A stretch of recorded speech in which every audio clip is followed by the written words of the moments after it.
Hi everyone, I am अक्षी। और आज मैं आपके सामने जो डिस्कस करने वाली हूँ वो है मेरी प्रेगनेंसी जर्नी में जो मेरा लेवल 2 स्कैन हुआ था उसके बारे में। तो ये आप देख पा रहे हैं कि मेरे सामने मेरी लेवल 2 स्कैन की बुक पड़ी है, जिसमें कि ये मेरा पूरा स्कैन था। और ये जो पर्टिकुलर्स डॉक्टर ने चेक करने होते हैं ये उसकी डिटेल है, जिसमें कि सभी चीज़ें, उसकी कार्डियक एक्टिविटी, सब कुछ चीज़ें सब नॉर्मल थी। बट एक इशू आ गया था, nasal bone is visualised, that is 4.2 जो आप देख पा रहे हैं, और वो थी 2.3 परसेंटाइल, जो कि ऑब्वियस सी बात है, विजुअलाइज्ड है तो दिख रही थी। बट स्टिल डॉक्टर ने मेंशन किया था कि शॉर्ट नेज़ल बोन। आप इसके बारे में गूगल में सर्च करेंगे तो शायद इसकी ना एक पर्टिकुलर परसेंटाइल होती है कि उतनी परसेंटाइल में अगर ये हो तो फीटस की ग्रोथ प्रॉपर हो रही है, अदरवाइज इसको शॉर्ट कंसीडर किया जाता है। एक पॉइंट आ गया ये। और सेकंड पॉइंट जो मेरे लिए टेंशन वाला था वो था एकोजेनिक intracardiac focus in left ventricle. ये आप देख पा रहे हैं, जो सेकंड कंडीशन है ये हार्ट से रिलेटेड होती है और ये बर्थ से पहले बच्चों में देखी जाती है। एक माइनर सा डॉट दिखता है लेफ़्ट वेंट्रिकल में, जो कि आफ्टर बर्थ कुछ बच्चों में गायब हो जाता है। और अगर नहीं भी हो तो उसके ट्रीटमेंट करवा के उसे किया जा सकता है। और आपने देखा है कि डॉक्टर ने यहाँ मेंशन कर दिया है शॉर्ट नेज़ल बोन की वजह से कि क्वाड्रपल मार्कर फॉलोअप की ज़रूरत है। अब मैं आपको बताऊँगी कि क्वाड्रपल मार्कर रिपोर्ट होती क्या है। क्वाड्रपल मार्कर रिपोर्ट के बारे में डिस्कस करने से पहले मैं आपको एक चीज़ बता दूं कि शॉर्ट नेज़ल बोन अगर किसी बच्चे में पाई जाती है आपके स्कैनिंग में, तो उसे कंसीडर किया जाता है कि शायद बच्चे में कोई डाउन सिंड्रोम है। डाउन सिंड्रोम से मेरा कहना है कि कोई एबनॉर्मलिटी है। एबनॉर्मलिटी से जैसे कि उसके फेशियल एक्सप्रेशंस कुछ डिफरेंट होंगे नॉर्मल बेबी से, या फिर उसमें बाय बर्थ कोई डिफेक्ट होगा। तो अब आप मेरी रिपोर्ट, ये क्वाड्रपल रिपोर्ट है, मेरी क्वाड्रपल मार्कर रिपोर्ट आप देख रहे हैं। इसमें ये मैंने नेक्स्ट डे ही डॉक्टर के मेंशन करने के बाद ये टेस्ट करवा लिया था, जिसमें कि क्वाड्रपल रिपोर्ट में ये बताया जाता है कि इसमें ना आपका ब्लड सैंपल लिया जाता है। ब्लड सैंपल से आपके क्रोमोसोम्स जो हैं उसे चेक किया जाता है कि अगर वो हायर साइड पे हैं तो उससे क्या डिफेक्ट हो सकता है।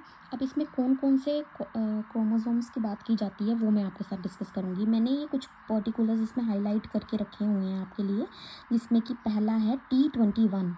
T21 एक तरह का साइंड्रोम है जिसमें फेशियल एक्सप्रेशंस जो बेबी के होते हैं वो पूरे प्रॉपर नहीं आते। और T18 जो है उसमें भी बेबी के मतलब कोई बर्थ डिफेक्ट होता है। ये जो भी क्रोमोसोम्स के बारे में मैं आपसे बात कर रही हूँ ये उन बच्चों में ज़्यादा पाए जाते हैं, जैसे कि मतलब जिनकी जो लेडीज़ 35 ईयर्स के बाद कंसीव करती हैं उनमें ये चीज़ें ज़्यादा दिक्कत देती हैं। बट मेरी एज जो इस हिसाब से आपने मेरी रिपोर्ट में देख रहे होंगे, एक सेकेंड, 33 ईयर्स मेरी एज मेंशन है यहाँ पे।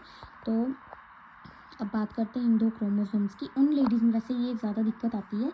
अब ये दो क्रोमोसोम्स मुझे जबकि शॉर्ट नेज़ल बोन बोल दिया गया था, तो ये फेशियल एक्सप्रेशन T21 जो होता है इसमें इस चीज़ के बारे में नोटिस किया जाता है। और आप देख पा रहे हैं कि मेरी रिपोर्ट में ये दोनों चीज़ें ही लो आई हैं। और ये हम इन चीज़ों को मतलब निगलेक्ट करके नहीं चल सकते। जब मैंने डॉक्टर से बात की थी कि मेरे को ये टेस्ट करवाना ज़रूरी है कि या मैं बिना टेस्ट करवाए, जबकि नेज़ल बोन विजुअलाइज्ड है, मैं आगे चल सकती हूँ, तो उन्होंने मुझे रिकमेंड किया था कि नहीं, आप इस रिपोर्ट का टेस्ट करवाए बिना आगे नहीं बढ़ सकते। तो मैंने तभी क्वाड्रपल मार्कर टेस्ट करवाया। अब क्वाड्रपल मार्कर टेस्ट में जो रिस्क फैक्टर्स होते हैं वो उनकी रेशो ये है, जैसे कि T21 अगर इस रेशो से ऊपर होगा या T18 जो है इस रेशो से ऊपर होगा तो आपको उस प्रेगनेंसी को या तो उस वहीं पर स्टॉप करना पड़ता है या फर्दर जो भी डॉक्टर डिसीजन लेता होगा वो उसको फॉलो करना पड़ता है। बट मेरा जो कट ऑफ था वो इन दोनों ही पर्सन जो भी यहाँ पर मेंशन किया हुआ है उससे कम है। आप देख पा रहे हैं जैसे ये 1.60 है तो मेरा 1.25 है, अगर ये 1.39 है तो मेरा 1.10 है। तो इस कंडीशन में मुझे इस रिपोर्ट में थोड़ी बहुत राहत दी कि शायद ऐसी कोई भी इशू नहीं है, तो मुझे अपनी प्रेगनेंसी को आगे फर्दर कंटिन्यू करना चाहिए। अब ये क्वाड्रपल रिपोर्ट लेने के बाद जब मैं अपने डॉक्टर के पास गई तो डॉक्टर से डिस्कस करने के बाद मुझे डॉक्टर ने ये कहा कि इस क्वाड्रुपल रिपोर्ट में अगर लो आ गया है तब भी हम 100% श्योर होकर नहीं चल सकते, इवन नॉट 90%। उसने कहा कि हम 70% चांसेस सही होने का लेकर चल सकते हैं एंड 30% नहीं भी, क्योंकि अगर फ्यूचर में कुछ हो जाता है तो उसकी ज़िम्मेवारी आपकी।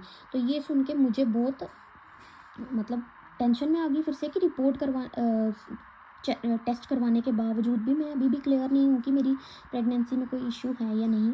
तो आपने देखा है कि ये जो रिपोर्ट है, इस क्वाड्रपल टेस्ट का मैंने अप्रॉक्स 3500 से 7000 के बीच में इसके प्राइजेस होते हैं, मुझे क्लियरली मेंशन नहीं है। मे भी शायद 5000 या 4000 के अराउंड मैंने इस रिपोर्ट के ऊपर स्पेंड किया था।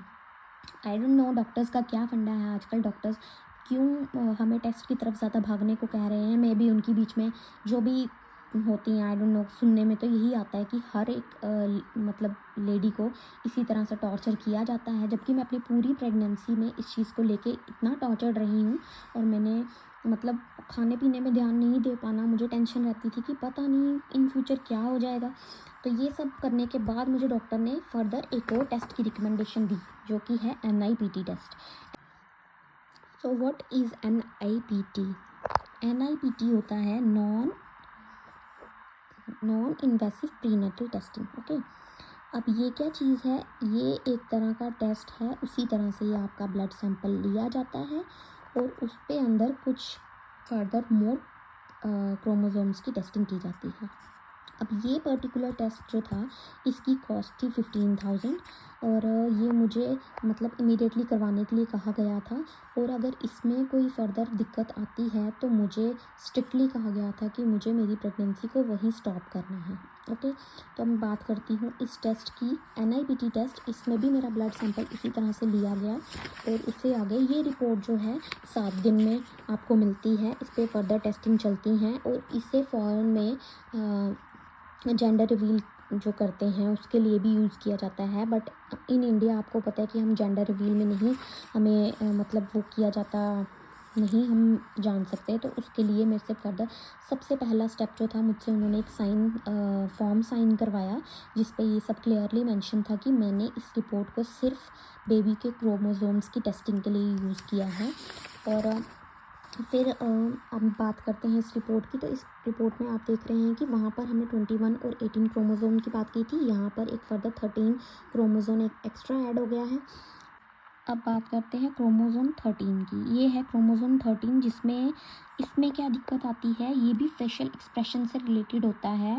और कुछ हद तक अगर ये आपका पॉजिटिव आता है तो इसमें आपके बेबी के हेड साइज़ पे भी डिफेक्ट आ सकते हैं, उसकी आई मिसिंग हो सकती है, कुछ इस तरह की मतलब दिक्कत आती हैं। जबकि 18 और 21 मेरा वहाँ पे क्लियरली सही था, बट फिर भी स्टिल यहाँ पर वो मेरा लो रिस्क में आया है और तीसरा भी मेरा लो रिस्क में ही था। और इसके अलावा आपके कुछ और XY क्रोमोसोम्स जो होते हैं उसके रिलेटेड भी इसी रिपोर्ट में बताया जाता है। ये मेरी रिपोर्ट है, आप सारा ये क्लियरली देख सकते हैं और आप इसको पूरी तरह से चेक कर लीजिए। सब तरह के क्रोमोसोम्स, बहुत सारी चीज़ें देखी जाती हैं, बट इन सब चीज़ों को इतना मतलब पॉजिटिवली नहीं लिया जाता। जबकि वो 3 जो हैं वो ज़्यादा मतलब बच्चे में एबनॉर्मेलिटी कोई है या नहीं उसको चीज़ को लेके करते हैं। अब आप देख पा रहे हैं कि everything is at low risk. ये भी मेरे कुछ डिटेल्स हैं और ये यहाँ पर उन्होंने मेरा एक फर्दर चार्ट बनाया जिसमें उन्होंने अपनी भी मतलब रेशियोज़ बताई हैं कि क्या क्या चीज़ें किस तरीके से होती हैं। और ये मेरी परसेंटेज चीज़ जो उन्होंने बताई है कि इस तरह से अगर ये इन सब से कम है, मतलब 90s में अगर आती है आपकी, फिर भी आप रिस्क फैक्टर पे ही होते हैं। और मेरी आप देख रहे हैं कि सारी 99 अबव हैं, तो मुझे उस तरह से तो रिस्क काफ़ी कम था। बट स्टिल मेरे दिमाग में फिर ये भी पूरी प्रेगनेंसी के दौरान मेरे दिमाग में ये चीज़ चलती रही कि शायद कोई प्रॉब्लम ना हो। तो एज अ मदर आपको पता है बड़ी सारी चीज़ें देखनी पड़ती हैं और इन फ्यूचर कोई बच्चे में परेशानी ना हो, मेरे बच्चे को कोई दिक्कत ना फेस करनी पड़े। इन सब चीज़ों से मैं गुजरी हूँ, मैं नहीं चाहती कि आप सब इन चीज़ों से गुजरें। तो मेरी ये कुछ रिपोर्ट्स मैंने आपके लिए दी हैं। इसका पूरा विद फ़ोटोग्राफ्स मैं आपको बीच में डाल दूँगी, तो आप उसके गो थ्रू कर सकते हैं। पर प्लीज़ लेडीज़, अगर ऐसी कोई भी दिक्कत है, first of all B positive. अगर तो वैसे तो डॉक्टर्स डराते भी हैं, बट कुछ कंडीशंस में शायद ऐसा होता भी होगा। मैं नहीं चाहती कि किसी के साथ भी ऐसा हो, भगवान ना करे कभी इन फ्यूचर किसी के साथ भी ऐसा हो। पर अगर आप किसी ऐसी चीज़ से गुज़र रहे हैं तो प्लीज़ हिम्मत ना छोड़िए। शायद भगवान ने फ़र्दर आपके लिए कुछ और अच्छा सोचा होगा, तो आप उसको पॉज़िटिव तरीके से लीजिए। मैंने जो गलतियाँ की हैं उसको मत बढ़ावा दीजिए। मतलब मैं यही कहूँगी कि खाते पीते रहिए, अपनी सेहत का ध्यान रखिए। मैं अपने बेबी की भी फ़ोटो आपके साथ शेयर करना चाहूँगी कि मेरा बच्चा अब 8 मंथ्स का हो गया है, वो बिल्कुल हेल्दी है, कोई दिक्कत नहीं है, भगवान की कृपा से सब सही है। तो आप भी पॉज़िटिव रहें, और पॉज़िटिव रहना ही एक ऐसी चीज़ है, आप पॉज़िटिव रहेंगे तो आपके अंदर की सारी चीज़ें सही जाएँगी, भगवान भी आपका साथ रहेगा। जितना आप नेगेटिव रहेंगे तो भगवान भी आपका साथ देने में ना उतना ही पीछे हटता है। तो अगर आप अपनी पॉज़िटिविटी अपने अंदर बरकरार रखेंगे तो आपके साथ हमेशा अच्छा ही होगा। ऑल द बेस्ट उन लेडीज़ के लिए जो अपनी इस जर्नी को अभी एन्जॉय कर रही हैं। आपके साथ सब अच्छा हो, मेरी विशेज़ आपके साथ हैं। तो अब अगली वीडियो में आपके लिए एक नया टॉपिक लेके आऊँगी। Thank you, bye.